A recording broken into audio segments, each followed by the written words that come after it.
We're getting close to the end. I'm on bottle 11 of 12 for the 12 Days of Texas Whiskey provided by the Crowder Barrel Whiskey Company in Austin, Texas. Let's do this.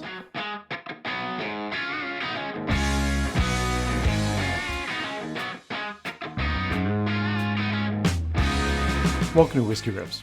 If you're new here, I'm Kevin, and if you've been watching this 12 Days of Texas Whiskey provided by the Crowder Barrel Whiskey Company, I really appreciate it, and I'd like to hear any comments if you've actually tried some of these whiskeys, because there are some that I've really enjoyed, especially yesterday.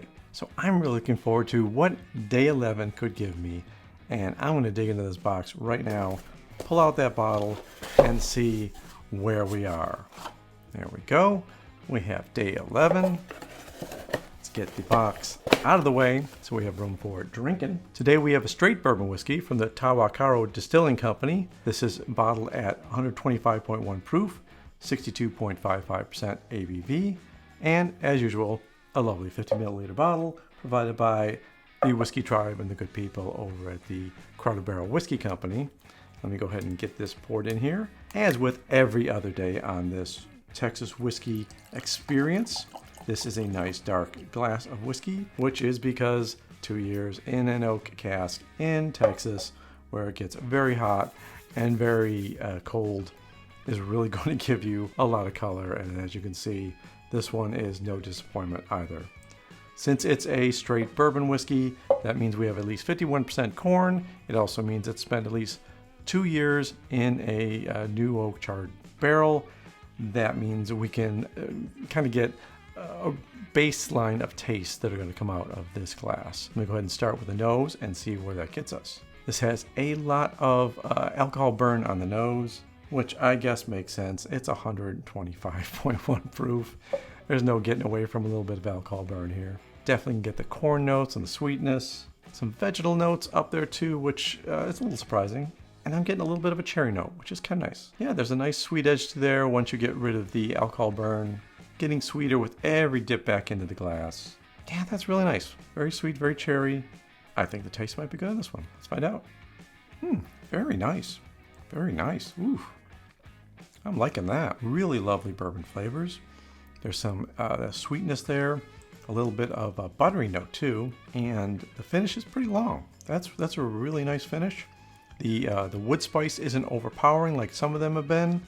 I think one of the days was especially intense, and it's really got a nice soft palate for being that high in ABV. I'm pretty impressed with that. Yeah, that's a really lovely bourbon. I have not heard of this one either. This is so much fun to find out about all these new Texas distilleries. I don't know how new they are. New to me, and some of them have been incredibly enjoyable. I have a wrap-up video coming after day 12. I'll do a wrap-up so I can point out the ones that I like the best. And you can leave me comments and say which one you like the best. And if you know about this distilling company, I would like to hear about them. This is sitting right in the center of a bourbon camp. Just a lot of little alcohol burn there on the nose if you're away from it for a second. But if you can get past that, the sweet notes are there, the cherry notes are there. There's a little bit of a vanilla edge. I'm getting a little bit of candy notes too. That's very nice. Let me put some water in. Now, I've been pouring a little bit less in the glass because I'm trying to make it through a few videos without cast drink stuff hitting me. So just put a couple drops in this one, didn't put too much because I drank enough of it. All right, just a few drops of water really raised the burn level. It's gone away from the sweetness that I had, and now it's down into the more spicy territory. And I can see as I'm dripping the water in here that you can see all the oils kind of move and shift around. It's kind of how you can tell a whiskey is going to react well to water if it actually looks like it's oily. Okay, second round of adding water has brought back the sweetness level, giving me a little bit of wood spice though still. There's room to play with this one. It is one of my more favorite bourbons in this group, or maybe could be my favorite bourbon in this group. I have to go back and check my notes and see which ones I liked. I think this is one that I'm going to have to dig into more and see what they have to offer. Hey, I only have one more video left, and that's tomorrow. I hope you stick around for that. So until then, take care of yourself.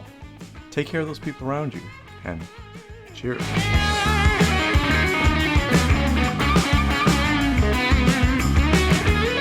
Why not? It's such a little bit of class.